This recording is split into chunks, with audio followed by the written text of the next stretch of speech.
Y ahora la entrevista de Hechos AM con Manuel Burgos.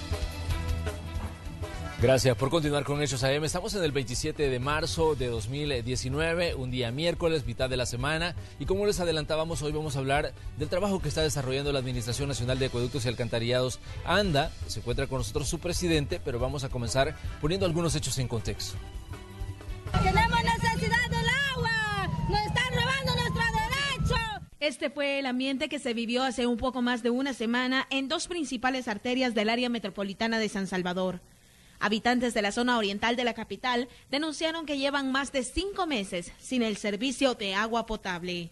Todos somos el pueblo y todos tomamos la decisión como colonias, como caseríos del casco urbano y fuera del casco urbano de tomar esta acción para que así ANDA tome en cuenta de que verdaderamente el pueblo ya está cansado de la forma en que ellos nos tratan, de la forma en que ellos nos están robando el dinero y no nos están dando el suministro del agua. Después de reiteradas protestas en los últimos meses en la misma zona, la autónoma ofreció una conferencia en la que afirmó que solo puede suministrarles agua cada 4 días. Los directivos de ANDA se reunieron con las comunidades para explicarles que del mismo sistema de suministro se les sirve agua a las colonias Santa Lucía, El Matasano 1, El Matasano 2, Valle Nuevo y a las comunidades de la carretera panamericana en el municipio de San Martín, por lo que no hay otra alternativa que turnarse el día para que sean abastecidos. Garantizar el suministro una vez cada 4 días, tanto para el sector que abastece el sistema Guluchapa, como el sector también que abastece un pozo que tenemos acá en un sector que se llama Chalapán y también otro sector que se llama el Changuiste. Además, las autoridades explicaron que el país se encuentra en temporada seca. Por tal motivo, no todos los pozos están en funcionamiento y otros no están al 100%. Aún así, llegaron a un acuerdo con las comunidades. Este mes, nosotros tenemos 2 fuentes de agua para abastecer a la población. Unas son superficiales y otras es a través de pozos. Las superficiales han reducido considerablemente desde que dejó de llover y los pozos también. Su nivel de recuperación ha sido mucho menor que la de los inviernos anteriores. Se nos da el caso de que las poblaciones no nos dejan entrar las pipas, llevamos el suministro por los camiones y nos insisten en que no desean las pipas, sino que por red. Fíjese que nosotros a partir de la semana pasada iniciamos un plan contingencial de programación de camiones cisternas ya por comunidades. Para el momento tenemos un programa donde estamos atendiendo alrededor de 43 comunidades entre San Marcos, Ilopango, San Martín y Soyapango. Pero el problema del abastecimiento también tiene otra causa. Una publicación de la prensa gráfica de la semana anterior revela que los pozos de ANDA están disminuyendo entre 1 y 1.5 metros cada año. Aseguran que el presidente de la autónoma reveló en diciembre pasado que existen casos específicos en la zona oriental donde los pozos han disminuido hasta en 5 metros. En el país, al menos 45 pozos de ANDA en el área metropolitana de San Salvador dejaron de producir agua entre 2008 y 2016, publica el periódico. Esta mañana, en la entrevista de Hechos AM, conversaremos sobre la situación hídrica del país, ley del agua y los proyectos de fortalecimiento que ANDA ejecuta actualmente. Comenzamos. Así es, esta mañana tenemos como invitado al doctor Felipe Rivas. Él es el presidente de la Administración Nacional de Acueductos y Alcantarillados. Y vamos a hablar de esos temas que seguramente a ustedes le interesan. Seguramente usted está pendiente de lo que está ocurriendo con el tema agua. Se ha hablado mucho en estas últimas semanas a raíz de la discusión en la Asamblea Legislativa de la Ley de Aguas y también de algunos problemas que se han dado por abastecimiento. Doctor Rivas, bienvenido a Hechos AM. Un gusto recibirlo. Muchas gracias por la invitación. Es un honor estar aquí, poder compartir las diferentes iniciativas que la Autónoma está desarrollando. Un saludo a toda la audiencia. Doctor Rivas, comencemos hablando de estos problemas que se han dado y que quizás es de lo que en determinado momento llama mucho la atención a nivel mediático cuando se dan estas protestas por cierre de calles. Lo hemos visto en la zona del Boulevard del Ejército, hemos visto a comunidades manifestándose con cántaros diciendo, mire, en mi comunidad pues no llega el agua desde hace una cantidad de tiempo y nosotros estamos pagando por el servicio, pero no llega, no hay abastecimiento. Y luego, digamos, hay un acuerdo con esta gente y le dicen ustedes, les vamos a enviar agua cada 4 días. ¿Cómo explica usted lo que está pasando con el tema del servicio de agua y la escasez que afecta a muchas familias en determinado momento? Bueno, estamos en la época más compleja para la institución en términos del suministro a nivel de área metropolitana de San Salvador, fundamentalmente por la máxima concentración de población que tenemos. Pero esto se explica desde la perspectiva de la crisis hídrica nacional y particularmente de algunas fuentes específicas que tenemos en la región. Además de precisamente lo que no se ha querido comprender en términos nacionales, que es las condiciones hídricas que tiene el país y la urgente necesidad de tener una ley general de aguas, así como una entidad rectora que nos permita hacer una visualización estratégica de la gestión integral del recurso hídrico. Pero además tiene que ver con la ausencia de inversiones estratégicas que la autónoma tuvo que realizar hace muchos años. De hecho, en las condiciones que tenemos actualmente, hace algunos años esto estaría calificado como emergencia nacional y alerta naranja, que ya sucedió en algunos periodos. En esta oportunidad no ha sido ese el caso porque nos anticipamos a hacer una inversión en cuanto al sistema tradicional de pozos, y eso ha hecho que se contenga la situación vista en el panorama más integral, más nacional. Eso no omite la responsabilidad que se tiene en algunos casos particulares, como es específicamente San Martín y Lopango, que como ya se explicó desde nuestra dirección y nuestros equipos, dirección técnica y dirección ejecutiva, así como los encargados de las áreas, el estatus que se tiene. Y efectivamente ahí hemos abierto una serie de diálogos, porque en algunas comunidades no permiten el abastecimiento contingencial, que es el que se aplica en estas situaciones. Pero solo para ponerle un ejemplo, primero le voy a explicar una situación macro y luego la micro que estamos viviendo en esa zona. Las condiciones hídricas del país, como lo ha delimitado muy bien el Ministerio de Medio Ambiente, prácticamente tenemos 17.000 millones de metros cúbicos al año disponibles de la parte precisamente que se puede catalogar para el consumo. Las precipitaciones han caído, hemos tenido sequías consecutivas y esto está impactando nuestros mantos acuíferos, particularmente los sistemas tradicionales de pozos. Han bajado entre 2 y 5 metros, que no es usual. Lo usual es que baje 1 metro por año, pero bajo esas condiciones de cambio climático pues se han acelerado un poco. Y la parte superficial, que en la época seca, principalmente en estos 2 meses que son los cierres de la época, pues bajan bastante y por lo tanto tenemos niveles de producción menores. Además de la ausencia de esa inversión estratégica, sobre todo en eficiencia energética, que tiene que ver con los sistemas de bombeo.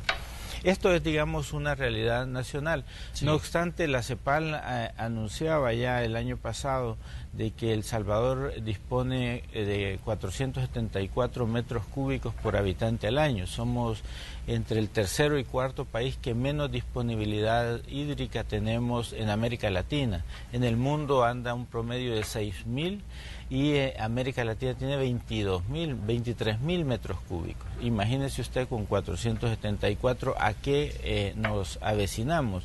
Sí. Y por eso seguimos insistiendo en la ley general, en que se ratifique el marco constitucional y que haya una entidad reguladora del Estado. Pero dicho eso, tenemos situaciones como la de esta región. De hecho, hemos tenido conversaciones con la alcaldía. La procuradora ha tenido a bien establecer una mesa y le agradecemos las gestiones que está realizando alrededor de ello, de tal manera que se combine la disponibilidad de la región para que haya una distribución adecuada y nos acepten las medidas contingenciales. Solo en ese caso, por ejemplo, nosotros tenemos una producción diaria superior a los 40.000 metros cúbicos. En estos momentos tenemos la mitad exactamente, la parte superficial ha bajado un 60%. Y en este periodo tenemos un aumento de la demanda. La demanda es superior al 60% a nivel nacional. Y eso se debe a que ahí todavía no hay una cultura de agua en nuestro país. Siguen existiendo, por ejemplo, el riego de jardines, riegos incluso lavados de autos, incluso de aceras, la utilización que se hace en car wash, y no hay todavía un marco regulatorio, al no haber un ente que vea todo este tema macro. Todavía hay, digamos, usos inadecuados. Y nos aumenta considerablemente la demanda en jardines y en otras necesidades del hogar.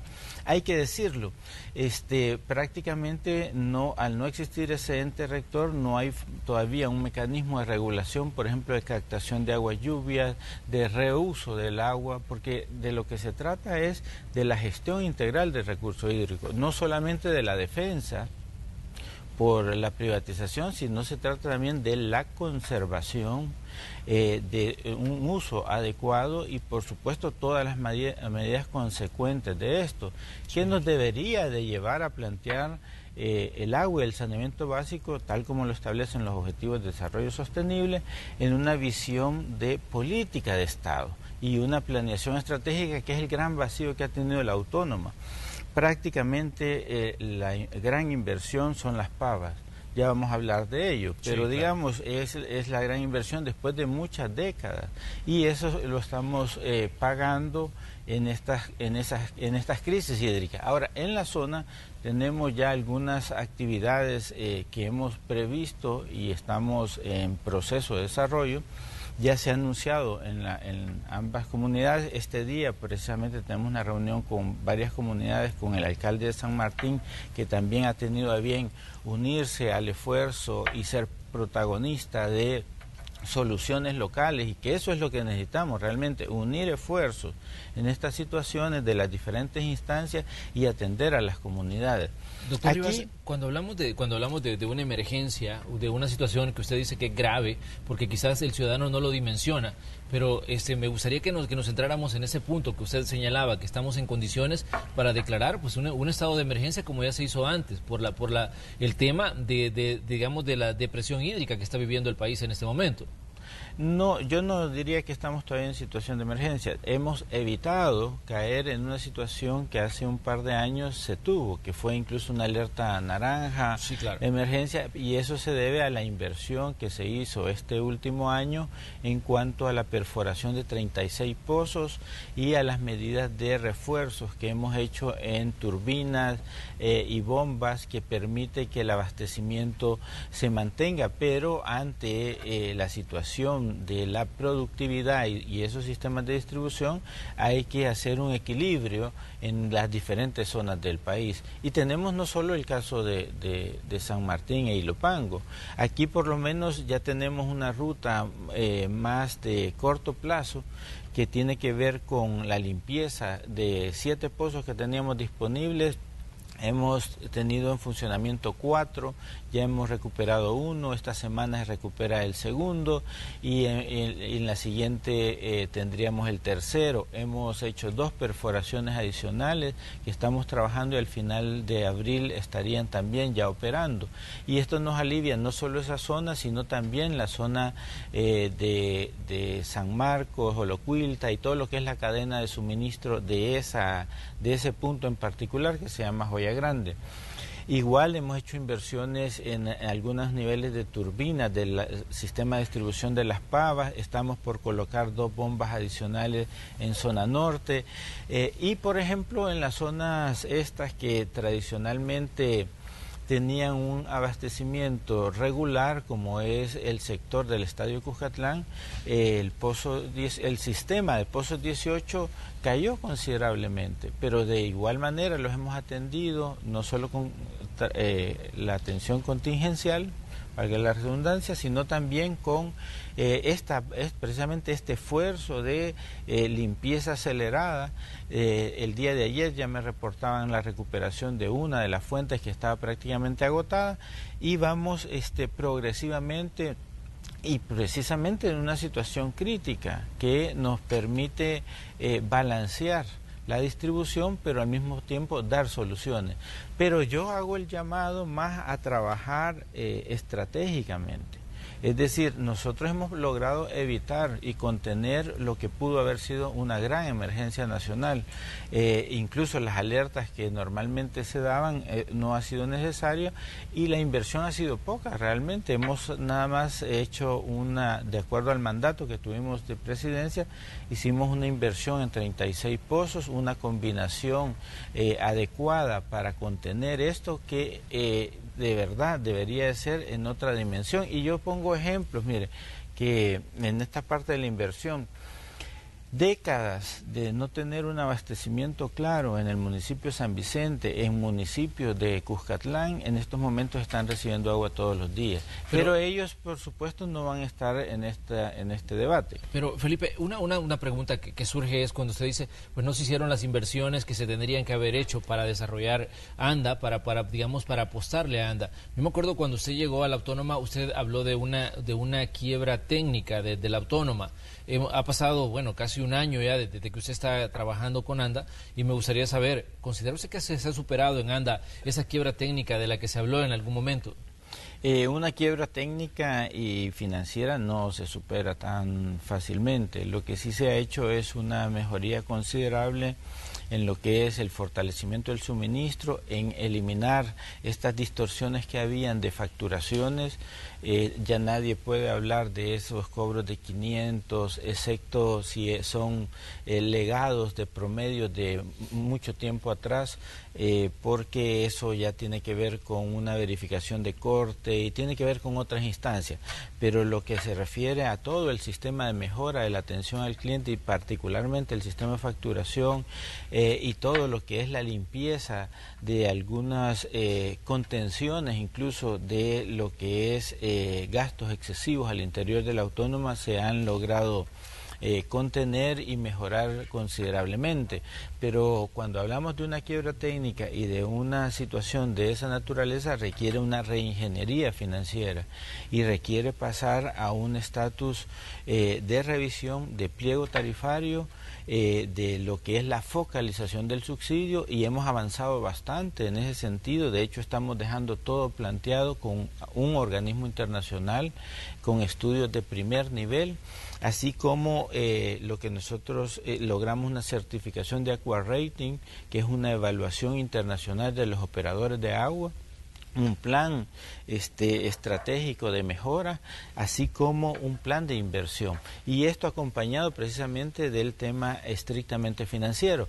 ¿Eso a qué le lleva? A poder hacer el replanteamiento ahora sí, porque esto necesita un debate y un consenso de política de Estado más allá de la Autónoma, es decir, necesita mucho debate y cuando digo política de Estado estamos hablando de que tiene que ser un tema político, pero también socialmente concertado, que permita hacer esa gran transformación, y es ahí la importancia de que haya un ente rector del recurso hídrico, porque es la gestión integral del recurso hídrico que está en discusión. No es solo el tema de la Autónoma, y luego no podemos pedir un resultado de meses cuando han habido décadas de actos de corrupción anunciados, condenados, y de unas operaciones que han sido irregulares y ya se han manifestado en diferentes situaciones.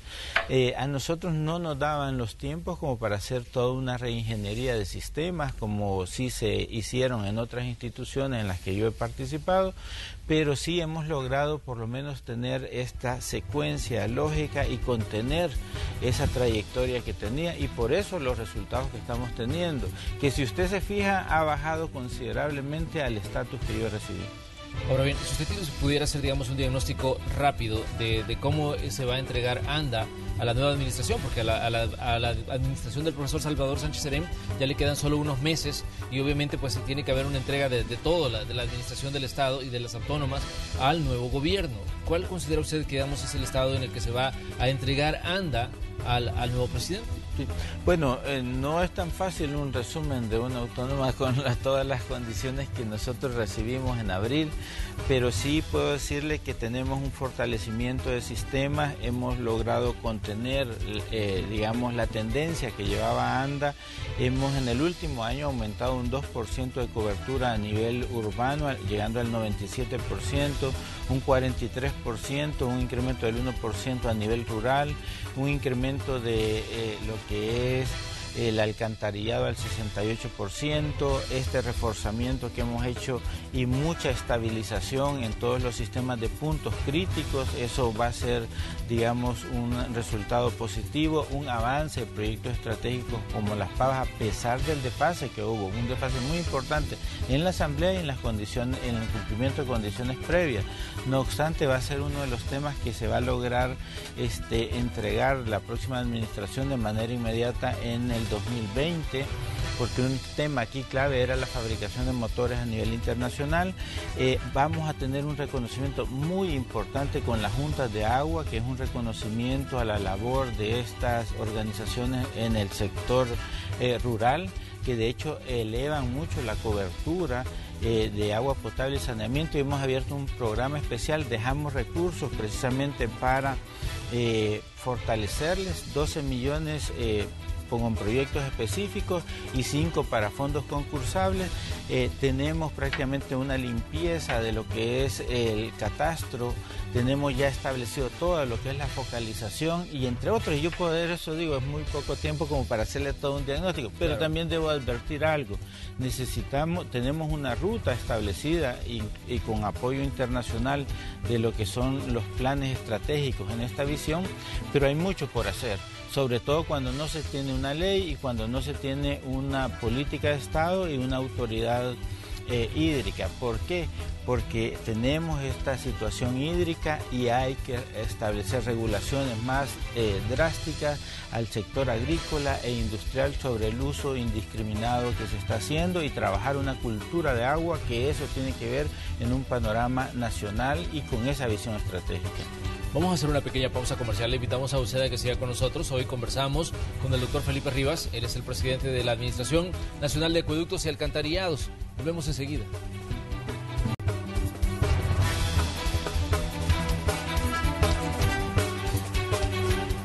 Continuamos en esta mañana de miércoles. Hoy conversamos con Felipe Rivas, presidente de la Administración Nacional de Acueductos y Alcantarillados, sobre diferentes situaciones que tienen que ver con el recurso agua.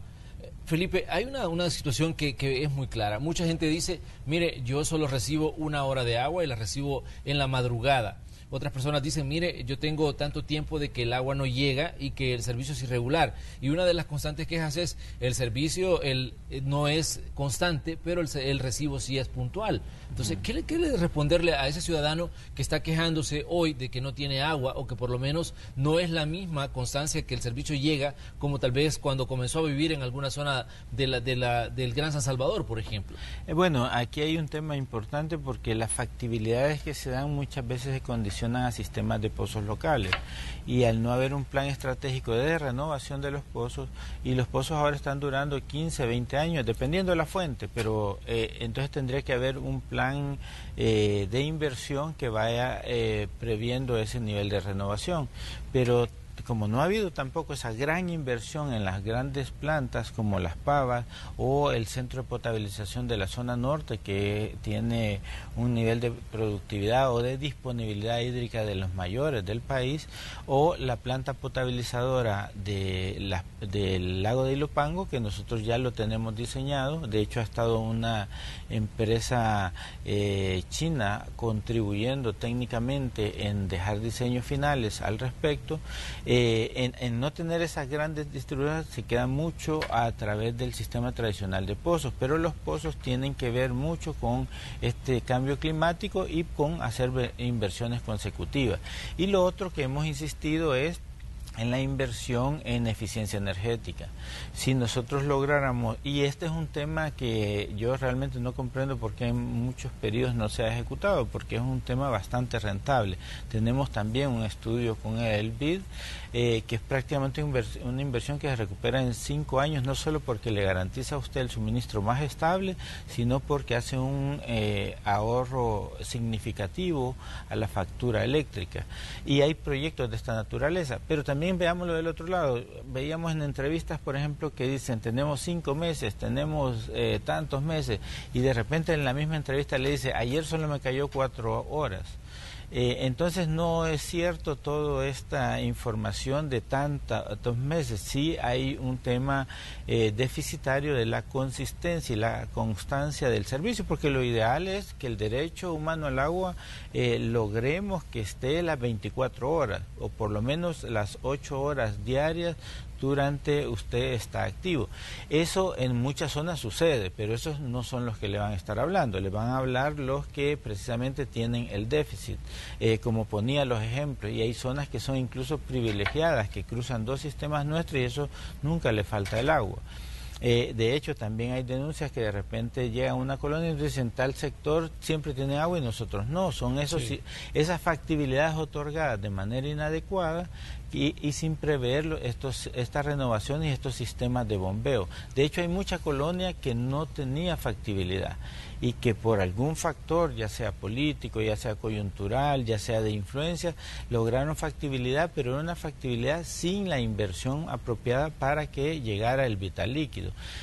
Pero esto hay que tener en cuenta de que debemos de transformar la cultura del agua en cuanto a uso, porque precisamente lo que tenemos es un pliego tarifario que está demasiado segmentado, no logra un nivel de recuperación de recursos adecuados para precisamente la inversión y no tenemos una focalización del subsidio. Y eso hace que sectores del quinto y del cuarto y quinto quintil sean los que se beneficien prácticamente, y eso es que genera una asimetría innecesaria. Pero ¿qué tan real puede ser, digamos, qué tan real puede ser el hecho de que en determinado momento se tiene que analizar el costo del agua en El Salvador? Sin duda, nosotros lo que estamos dejando es una mejora del pliego tarifario actual, pero sin aumento, sino con una diferenciación de tanto tramo que se le hizo, con un estudio base fuerte y la focalización como medida transitoria mientras tú logras fortalecer, porque si tú no tienes aguas todos los días o en horarios asequibles, un horario realmente prudente, no vas a valorar lo otro, pero realmente aquí el agua no se paga de acuerdo a su costo. De hecho, el subsidio que ANDA absorbe es de aproximadamente 70 millones. Eso va a pérdidas y eso es todos los años. Porque tenemos un subsidio muy fuerte, prácticamente es casi más del 85% de la población, y con esas asimetrías que no son correctas, y no tenemos cultura del agua. En cualquier país que usted visite del área de América Latina y del mundo, el agua no es tan barata como en El Salvador. Lo que sucede es que efectivamente bajo condiciones de pobreza o extrema pobreza, sí hay condiciones y deben de haber condiciones para suplirlo incluso de manera gratuita.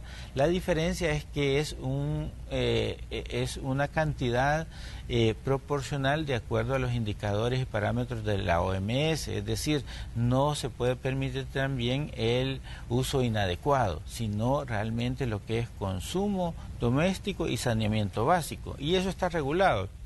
Por eso decíamos, sí se tiene que llegar a ese punto, porque de todas maneras, miren, a veces se dice, no, que lo absorba ANDA, que ANDA vea subsidio, no se reconoce a nivel de ejecutivo ni de legislativo, pero al final lo termina pagando la misma ciudadanía.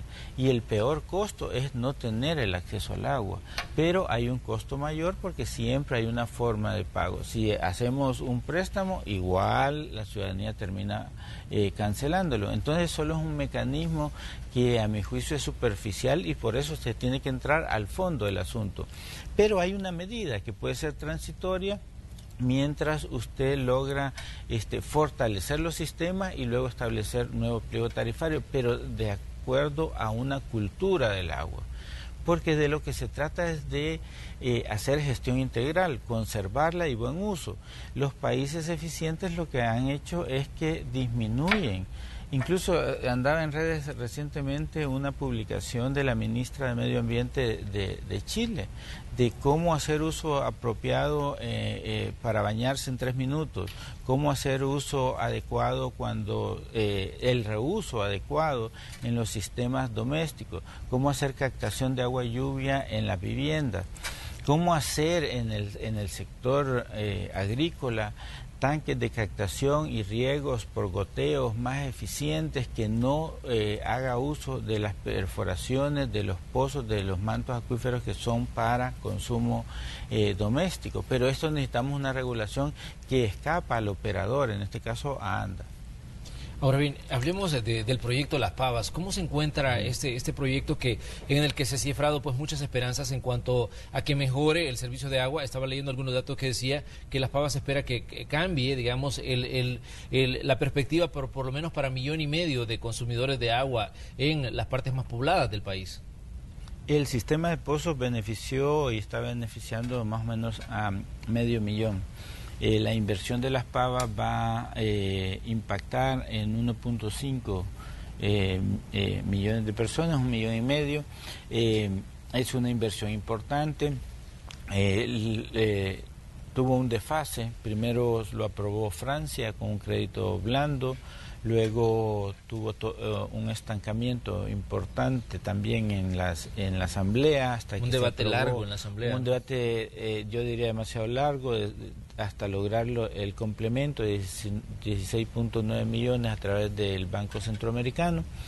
Y luego a partir de eso todo lo que implica condiciones previas no son automáticas. A pesar de eso, y uno de los temas claves era garantizar que la empresa francesa Suez tuviera no solo la orden de inicio, sino la autorización para la fabricación de los motores, que es lo que lleva más tiempo. Por eso en el entramado de la planta potabilizadora usted no ve tanto despliegue como los proyectos de infraestructura, porque aquí el elemento clave son los motores, son los sistemas, y eso es una fabricación que ya dio inicio, la orden ya está, ya se dio y está fabricándose a nivel internacional. No hay peligro de que se pierda, digamos, para nada del proyecto de al Las Pavas, contrario, o el proyecto con Francia. Al contrario, eso va en un buen avance, tiene el 19%, hay que acelerar en los próximos meses, pero la programación, recordemos, está hasta el 2020. Por todos los niveles de desfase y de producción está para el 2020. Donde vamos a ver la mejor expresión de esto va a ser en ese año, pero hay que tener presente de que mientras tanto la planta sigue trabajando y hay que hacer algunas intervenciones, como es algunas turbinas que hemos colocado 2 en estos momentos y estamos colocando la tercera para mejorar la distribución de la producción actual. De hecho, ahí se esperaría pasar de aproximadamente 1.6 metros cúbicos por segundo a 3, es decir, el doble de producción. Sin embargo, esto también tiene que ver con toda la estrategia de distribución. Por ejemplo, con proyectos estratégicos como es el mejora y cambio de tuberías, sobre todo las que son de asbesto cemento, que pueden correr un riesgo con las presiones que se van a manejar. Tiene que ver también con la eficiencia energética y este gran proyecto de intervención en esta zona. Tiene que ver también con otros sistemas de mejora como la zona norte y la planta del lago de Ilopango, entre otros proyectos. Y tiene que ver mucho con la medición, lo que nosotros llamamos lectura exacta y cobro justo con tecnología, y esto también es uno de los temas que se tiene que aplicar, porque mucho de lo que se dice que hay una gran pérdida del sector privado, más que todo, que habla de pérdidas del sistema, nosotros nos ubicamos efectivamente en agua no facturada, muy similar a lo que sucede en América Latina, arriba del 50%, pero está comprobado que esto no es pérdida de red, sino es la mayor parte es no facturada, porque hay aproximadamente un 30% que esto es conexiones irregulares, prácticamente robos, en situaciones adversas para la misma población. Por eso es importante cuando la población denuncia, cuando alguien no está pagando, alguien se conecta o alguien empieza a comercializarla desde este enfoque local. Eso es importante, porque al final de cuentas, si nosotros tuviéramos esa gran pérdida por red, prácticamente sería una gran cárcava la que tendríamos en área metropolitana. Pero el proyecto avanza, no es la única solución, hay que decirlo, y a la par tenemos que trabajar otros esquemas, pero sí es una inversión que lamentablemente tardó mucho tiempo, al igual que los otros proyectos. Por eso hemos insistido que la reingeniería financiera y de sistemas tiene que ir a la par de la modernización de toda la autónoma. Y esto partiendo de que aún no tenemos un ente regulador y no tenemos la ley. Ojalá y eso pudiese avanzar al mismo ritmo para poder sincronizar y tener verdaderamente una política de Estado en agua y saneamiento. Me gustaría conocer un comentario breve suyo de parte, digamos, para ver cómo evalúa el tema de la ley de aguas que está en discusión en la Asamblea. Hemos visto que volvió al punto cero la discusión, luego de que ya se habían aprobado 14 artículos, y el punto de tropiezo fue nuevamente la conformación del ente rector, donde se incluyó al sector productivo agropecuario y también al sector industrial. ¿Qué piensa usted, qué piensa Felipe Rivas como presidente de ANDA sobre la discusión del tema de la ley de aguas? Yo creo que primero deben de lograr ratificar constitucionalmente el agua como un derecho humano fundamental, agua y saneamiento básico, lograr el alineamiento con los objetivos de desarrollo sostenible en cuanto a asegurar que sea un agua segura y de calidad y un saneamiento básico para todos y todas, y una gestión integral del recurso hídrico. En segundo lugar, ya que se volvió a ese punto, que creo que al final es positivo desde el sentido de que la sociedad se hizo sentir, y la sociedad se hizo sentir en la perspectiva de que no quiere un ente regulador privado y que no quiere que se privatice el agua, a pesar de que aquí la discusión ha sido más el ente regulador, es decir, que las decisiones del recurso hídrico no estén en manos privadas, y por supuesto que mucho menos estén en los que tienen conflictos de intereses, que son jueces y partes, porque son los que más hacen uso intensivo del recurso, y eso limitaría una gestión integral. En tercer aspecto, es importante que se recuperen los 92 artículos del avance que ya se tenía. Mire, no hay un ente rector a nivel internacional que sea privado o que tenga esa participación privada. Sí hay diferentes mesas, incluso le puedo decir, hay operadores privados en algunos países, pero el ente rector sigue siendo del Estado, porque ahí tiene que estar agricultura, salud en los diferentes controles, medio ambiente, se ha quitado ahora, pero debería estar obras públicas, porque es el ramo que regula CEPA, ANDA y otras autónomas, y al mismo tiempo es el ente que tiene que ver con las inversiones de largo plazo. Entonces esto debe de mantenerse, esta visión de que el ente tiene que ser público, y eso no quita la participación de los entes privados, incluso de la academia. Yo en otros programas he dicho, bueno, si tiene que estar la UCA, incluso si quieren que esté FUSADES, pero que no estén los entes que son juez y parte en esta discusión.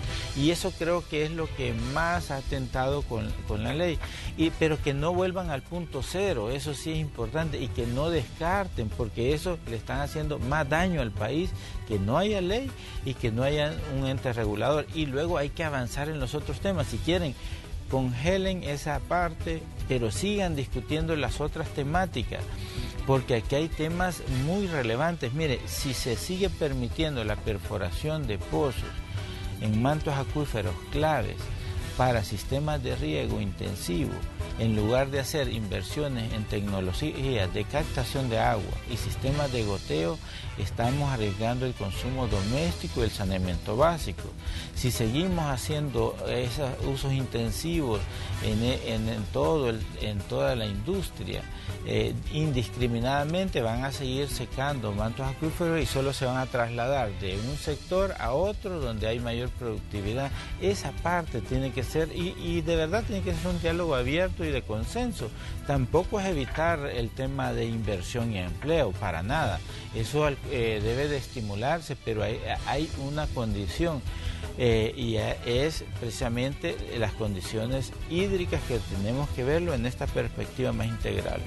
Por fin, me gustaría que habláramos de otro caso también, el caso de la empresa Tecnia. Este es un litigio que tenía ANDA, o por lo menos la administración de ANDA, durante la gestión de Carlos Perla, que terminó pues en la sala de lo contencioso de la Corte Suprema de Justicia. Al final hubo una condena y bueno, ANDA tenía que pagar $5.201.311 con 17 centavos, pero el expresidente de ANDA, Marco Fortín, buscó un acuerdo extrajudicial, pero accedía a pagar $7.471.339 con 40 centavos. ¿Cómo ve usted, digamos, esta situación en la que hay una condena, pero también luego, digamos, se accede y ANDA accede a pagar una cantidad mucho mayor por esta situación que data, como decíamos, de la administración de Carlos Perla? Bueno, ya esto está en sede judicial, yo debo decirlo, me estoy limitando a referirme más al caso en el sentido de que primero hay una investigación periodística bastante completa al respecto, se han emitido diferentes opiniones. De hecho, cuando a mí me consultaron, estaba saliendo de la Comisión de Medio Ambiente por el caso de las colinas y toda la atención que estamos dando ahí por los impactos de los terremotos y el restablecimiento del agua y saneamiento a la población afectada, y lo di muy genérico y creo que era lo mejor, en el sentido que efectivamente nosotros encontramos ese estatus de una condena de 4.9 millones y luego encontramos una situación que superaba lo que había sido decretado por el juez. Precisamente cuando yo llego estamos prácticamente a punto de cancelar las últimas cuotas de lo que fue la condena. Al ver eso, nosotros como Junta de Gobierno prácticamente declaramos lesivo el acto anterior y lo llevamos ante la instancia respectiva. Recientemente, hace algunas semanas, ya prácticamente se ha admitido y por lo tanto ya está en estudio. Debo decir que adicionalmente a eso, la Corte de Cuentas ha pedido información, también se notificó a las instancias respectivas, de tal manera de que no se fuera más allá de lo que había sido la condena. Y la condena es al ingeniero Perla, subsidiariamente a ANDA, y por lo tanto, bajo las condiciones de aquel momento, todo le correspondía a ANDA de ese monto. Todo lo demás lo hemos actuado de manera prudente y oportuna para que el Estado, la ciudadanía y la autónoma no tenga que hacer erogaciones mayores a lo que ya está en condena y en firme. Ya si sucede otra situación, ya será el juez respectivo el que emita opinión. Pero ¿cuál es la base, cuál es el fundamento en el que, por ejemplo, una situación de pago de un monto y luego ese monto sube drásticamente? Eso es lo que tienen que dilucidar a nuestro juicio los jueces. Por eso hemos advertido la lesividad y ya ha sido admitida. Eso significa que ya está en estudio. Por eso yo no debo de profundizar en cosas que tenemos que ver ya en la Cámara respectiva. Pero efectivamente por eso lo declaramos nosotros un acto lesivo para el país. Ahora bien, Felipe, ¿qué dice usted cuando se señala a veces a ANDA como un ente que ha sido muy susceptible o muy vulnerable a actos de corrupción? Que efectivamente ha sucedido históricamente, desde décadas. Han habido, incluso parece risible, pero incluso en épocas de hace muchos años ha desaparecido, por ejemplo, un helicóptero, que usted se sorprendería decir eso. Pero en el pasado han habido tantas secuelas de esto. Nosotros cuando llegamos dijimos no tenemos en tan corto tiempo capacidad de hacer investigaciones, además no nos corresponde, pero sí vamos a hacer los avisos donde veamos algún acto de esta naturaleza para que las instancias respectivas sean las que investiguen, Fiscalía, Policía, Corte de Cuentas, etcétera, y hasta donde lo que hemos podido percibir lo hemos notificado.